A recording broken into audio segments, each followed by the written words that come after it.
So, this one's gonna be about sports and money basically as well, because more after that, or more for that, in terms of that, after the intro.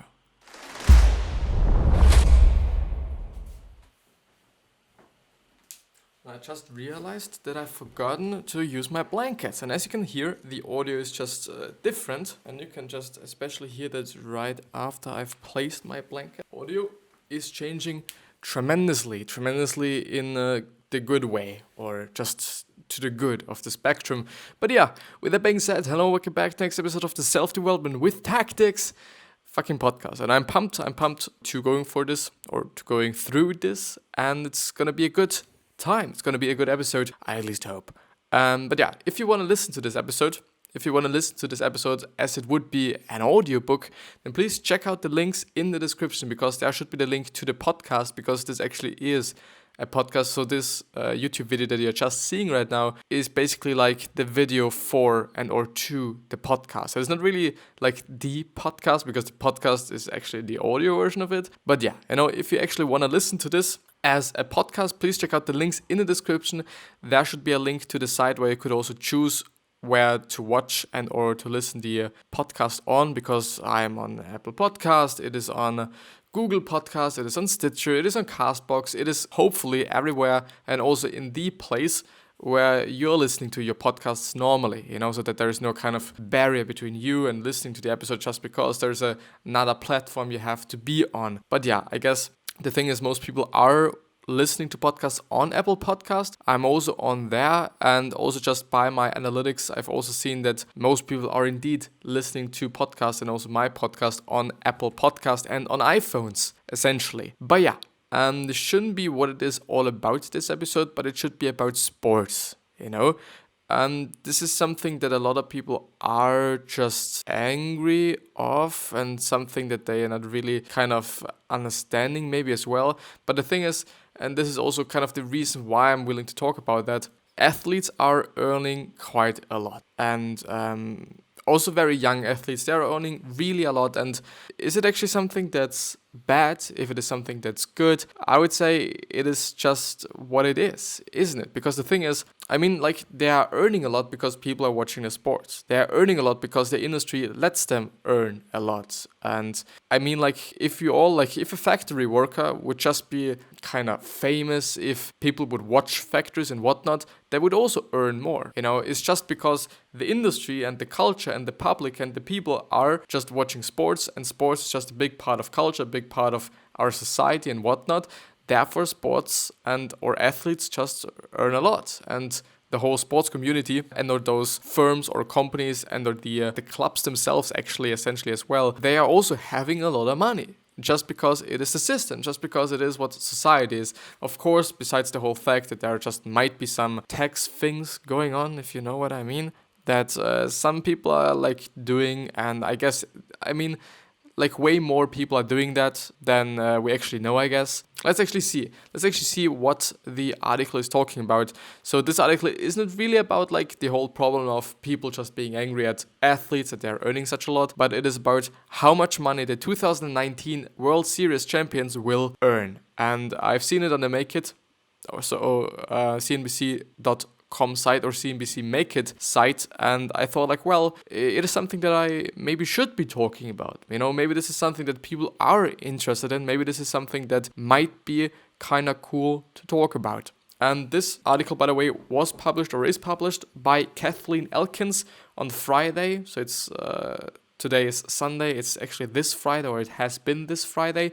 On Friday, the 25th of October 2019.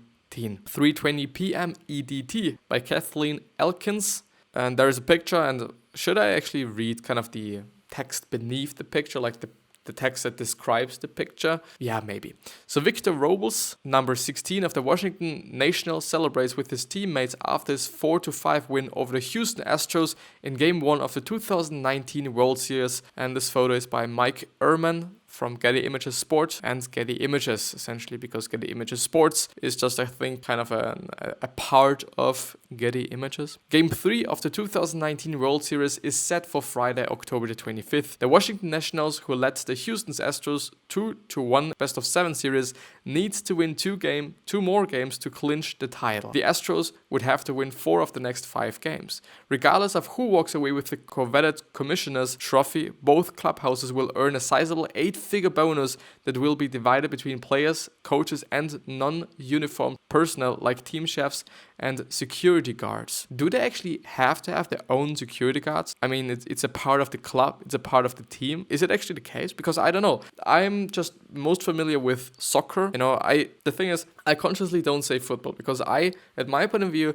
and this is definitely something to debate about, like definitely. For me, it is soccer. For me, it is not football. For me, it is just soccer. Football for me is football, like the NFL, American football. This is football for me, but soccer is soccer. Like there is a really huge difference, at least for me. A lot of people, especially the British people, would, I think, at least as far as I have recognized it and as far as I have seen it, they would rather refer to it as football. But, it's okay. Like, it's just a debate about how you call something. It's actually kind of stupid. But I'm most familiar with soccer and how things are there, and there's just a lot of money in the system. And I mean, like, at my point of view, it is definitely fair. It is definitely fair that people are complaining about the money that is in the system. That not only that the players get such a lot of money, or that they earn such a lot of money, or that they're having such a high salary, but also just the whole industry is just having such a lot of money. And it would actually be very interesting which kind of basically power they having in terms of actually economy, political power and whatnot. So the players themselves, they have a lot of power, because most of them, they are having a lot of fans. Most of them, they're having a lot of just a fan base and audience to talk to and to speak to. But also just the clubs themselves, I don't know, really big clubs, they're definitely having a lot of fans just besides the players. Like, of course, you might be a fan of a player, but you're definitely going to be a fan of a club even more than a fan of a player. But like, there's definitely a lot of money in the system. That definitely is just really, really, really a lot of money in the system, which is something that I know people that are really into soccer, and like they still say that this shouldn't be the case, that it is just really fucked up, because often then it is only about the money then. And it's just not really about the game any longer. It's not really about just playing soccer and having fun and just competing with each other and competing with the other teams and seeing who is the best and whatnot. It's rather because of the money. It's rather just for earning even more money, which is something that I can totally understand that people are just really pissed of that, or pissed by that, because it's sports and it's not like business, even though like somehow it is, I guess. Regardless of who walks away with the I've read that. All 10 MLB clubs, is it MLB? Yeah, MLB clubs that make it to the postseason receive a playoff bonus. Beyond the players getting extra green in the wallet, the owners have long seen the bonus system as a way to prevent players from throwing games as part of any gambling scam, Forbes reports. In 2018, the 10 postseason teams earned a record $88.2 million in bonuses. That's called the players pool, and it changes each year based on ticket sales. It's made up of 50% of the gate receipts, I don't know, from the wildcard games, 60% of the gate receipts from the first 3 games of the division series, and 60% of the gate receipts from the first 4 games of the league championship series, and 60% of the gate receipts from the first 4 games of the World Series, according to the MLB. It's pretty interesting. Like, it's pretty interesting that the bonus is actually variable. Like, there are some factors that lead to a higher bonus and to a lower bonus. Actually quite interesting. But let's just talk about 88.2 million in bonus, which is like 8 million per team. And I don't know how many players are on each team, but I do not think that everyone gets $1 million, and especially also because there are coaches and there's also doctors probably in the team as well, and security guards and whatnot. So there's definitely a lot of staff also on the team or in the team. So I guess, of course, even though if everyone gets 100K, it's definitely really a lot, compared to just quote unquote normal people that are just working, that are getting a salary, most often beneath those 100K, because 100K, of course, is really a lot. If you're earning 100K a year, then that's, I think, definitely enough in most places. I don't know if this would actually be enough in New York, since the real estate prices are so fucking high, but I mean, like, in just pretty huge range of first of all countries and also cities, states as well, if you kind of think about that as well. You're going to have a pretty nice life, a pretty just maybe even wealthy life. You know, you're not going to have to just save a lot, I guess. It's good. You know, earning 100K, I think, is pretty good. I don't know. No, it's not the 1% of 1% earners. To be among the top 1% of US earners, a family needs an income of $421,926. A new report from the Economic Policy Institute finds. However, the threshold varies significantly among states. It is actually as well a CNBC Make It article. However, the threshold varies significantly among states. In Connecticut, for example, you need an annual income of $700,000 to be in the 1%. In New Mexico, you need $255,429. Keep in mind that these numbers just present the threshold.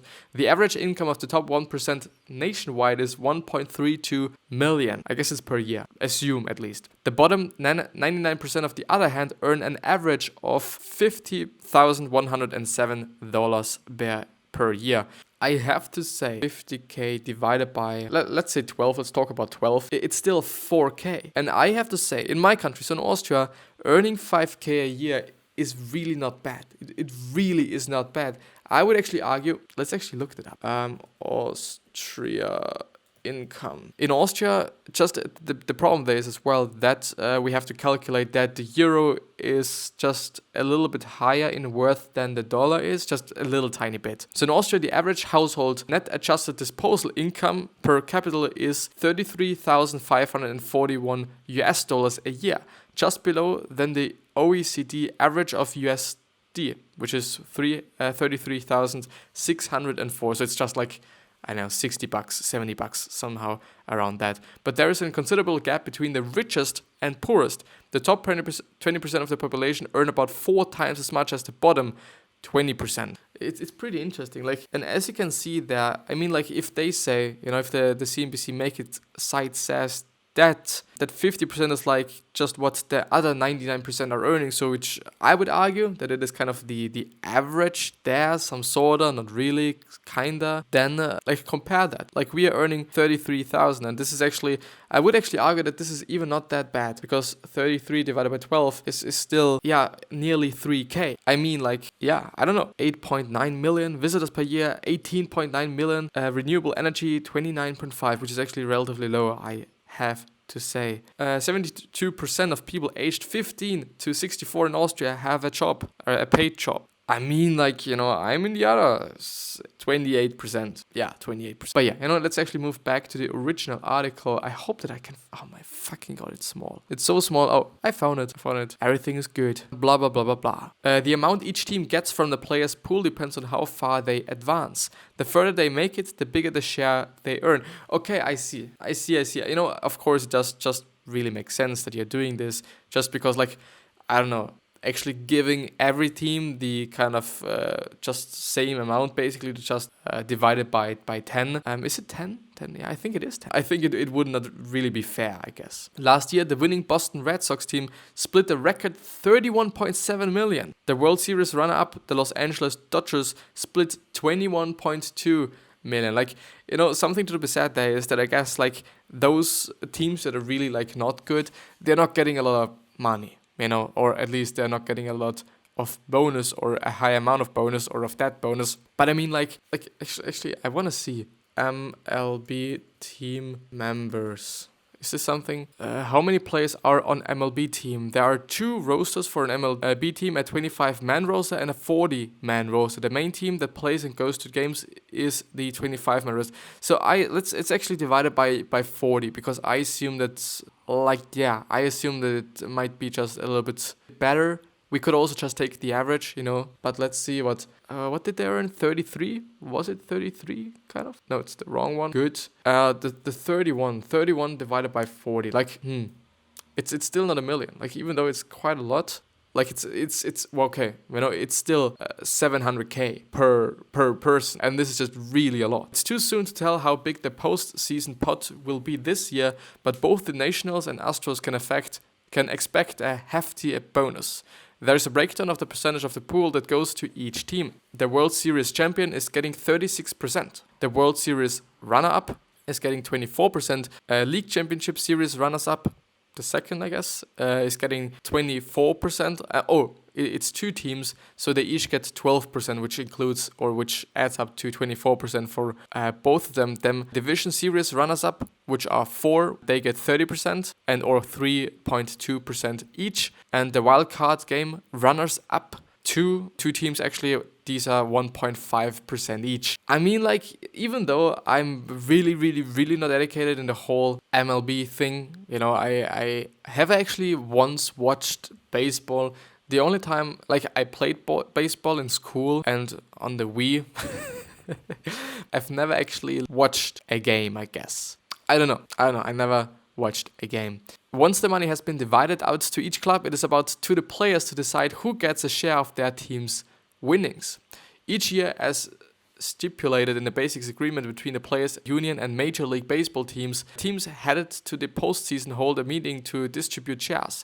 The New York Times reports, the money is designated in 25 full shares, but the players may divide the shares to include those who played during the year but were not on a playoff roster, as well as coaches, trainers, and strength coaches, plus other non-uniformed personnel like clubhouse attendants, chefs, public relations staff, security guards, bus drivers, and grounds crew members. Percent set in 1903 can be awarded some of the cash. Okay. In 2018, the Red Sox split their winnings into 66 full shares worth 400k each, around 400k, not exactly each. 10,000 and 25 partial shares and 8 cash awards. The MLB announced last year the Dodgers chose to split their winnings into 67 full shares worth 200k, or actually 300k around, each 13.29 partial shares and 24 cash awards. I mean, of course, there's a lot of money in the system, also there, and I think it is actually the case for every sport, isn't it, But yeah, I mean, it's really quite some money. I guess I'm actually gonna end the episode there, I could also go through some news right now. I could also just talk about some Quora questions, but I could also just end the episode there, just maybe try out what it is like not recording for just such a longer period of time, I guess, at least, or something like that. I don't fucking know. But yeah, with that being said, I wish you the best health, happiness, and also success, and I also hope that you're going to remind yourself when you're going to be remembered, which basically means your legacy, because we can totally stimulate that, because we can just be nice people and then being remembered as nice people. This is definitely something that we all can do, and maybe even something that's suggestible to do. But yeah, 3 other questions that I hope that you're going to ask yourself are: why are you here? What are you trying to change? And what is bothering you the most? Those 3 questions are hopefully going to show you your purpose and maybe even a business idea, since a lot of companies started out with solving something that really pissed them off. At least, the founders started a company, and this company is basically solving something or fixing something that really pissed those founders off. But yeah, please subscribe to the podcast, and also please subscribe to the YouTube channel if you've liked the episode, so that I can see you the next time, which I'm hopefully also going to do. I'll see you.